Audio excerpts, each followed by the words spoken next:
नमस्कार दोस्तों, मेरे चैनल में आपका स्वागत है। इस वीडियो में हम जेके फ्लिप फ्लॉप को समझेंगे।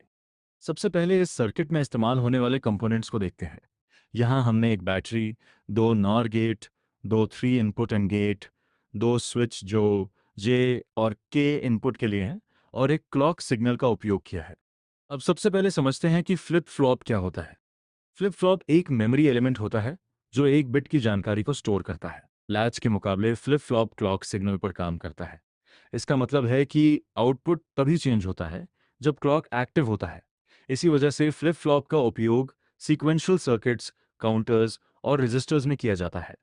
फ्लिप फ्लॉप डिजिटल इलेक्ट्रॉनिक्स का एक बहुत इंपॉर्टेंट पार्ट है क्योंकि यह डेटा को कंट्रोल और स्टोर करने में मदद करता है। अब जेके फ्लिप फ्लॉप की वर्किंग को समझते हैं। JK flip flop CR latch का इम्प्रूव वर्जन है।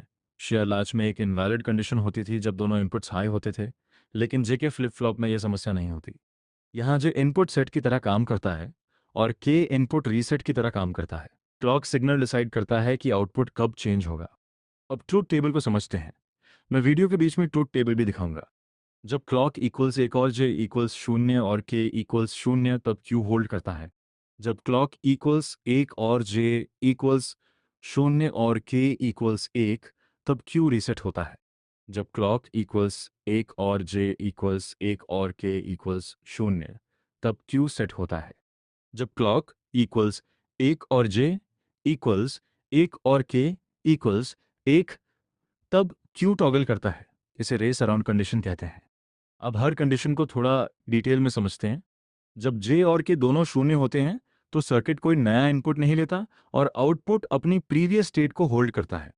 जब जे इक्वल्स एक और के इक्वल्स शून्य होता है तो सेट कंडीशन एक्टिवेट होती है और आउटपुट हाई हो जाता है। जब जे इक्वल्स शून्य और के इक्वल्स एक होता है तो रीसेट कंडीशन एक्टिवेट होती है और आउटपुट लो हो जाता है। जब जे और के दोनों एक होते हैं तो आउटपुट बार बार चेंज होता रहता है। इसे रेस अराउंड कंडीशन कहा जाता है और इसे अवॉइड करने के लिए एज ट्रिगर्ड फ्लिप फ्लॉप का उपयोग किया जाता है। अब सर्किट को ऑब्जर्व करते हैं। जब क्लॉक लो होता है तब आउटपुट चेंज नहीं होता और अपनी प्रीवियस स्टेट को होल्ड करता है। जब क्लॉक हाई होता है तब जे और के इनपुट्स के अनुसार आउटपुट चेंज होता है। अब वेवफॉर्म्स को देखें। पहला वेवफॉर्म क्लॉक सिग्नल को दिखाता है। दूसरा वेवफॉर्म इनपुट जे को दिखाता है। तीसरा वेवफॉर्म इनपुट के को दिखाता है और आखिरी वेवफॉर्म आउटपुट क्यू को दिखाता है। आप देख सकते हैं कि आउटपुट केवल तब चेंज होता है जब क्लॉक हाई होता है। ये फ्लिप फ्लॉप की सबसे इंपॉर्टेंट प्रॉपर्टी है। इससे कंफर्म होता है कि ये सर्किट जे के फ्लिप फ्लॉप की तरह काम कर रहा है। वीडियो देखने के लिए धन्यवाद।